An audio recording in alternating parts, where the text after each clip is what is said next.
சங்கரன்கோவில் அருகே ஆயாள்பட்டி விளக்கில் லாரியும் இருசக்கர வாகனமும் நேருக்கு நேர் மோதிக்கொண்டதில் இருசக்கர வாகனத்தில் பயணித்த 2 சிறுவர்கள் சம்பவ இடத்திலேயே உயிரிழந்த சம்பவம் அப்பகுதியில் சோகத்தை ஏற்படுத்தியுள்ளது.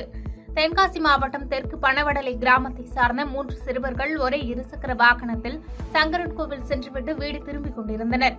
இருசக்கர வாகனமானது ஆயாள்பட்டி விளக்கு அருகே சென்று கொண்டிருந்த போது நெல்லையிலிருந்து சங்கரன்கோவில் நோக்கி வந்து கொண்டிருந்த லாரியுடன் நேருக்கு நேர் எதிர்பாராத விதமாக மோதியது.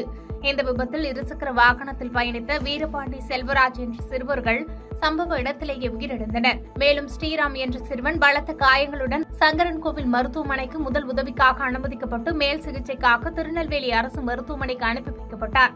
மேலும் விபத்து குறித்து பனவடலை சத்திரம் காவல்துறையினர் வழக்கு பதிவு செய்து விசாரணை நடத்தி வருகின்றனர். ஒரே கிராமத்தை சேர்ந்த 2 சிறுவர்கள் இருசக்கர வாகன விபத்தில் சிக்கி உயிரிழந்த சம்பவம் தெற்கு பனவடலை கிராமத்தை சோகத்தில் ஆழ்த்தியுள்ளது.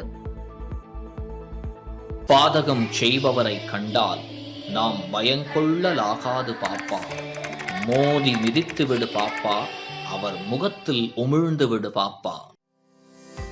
அண்மை செய்திகளை உடனுக்குடன் தெரிந்து கொள்ள இணைந்திருங்கள் இயம்நாடு தொலைக்காட்சியுடன்.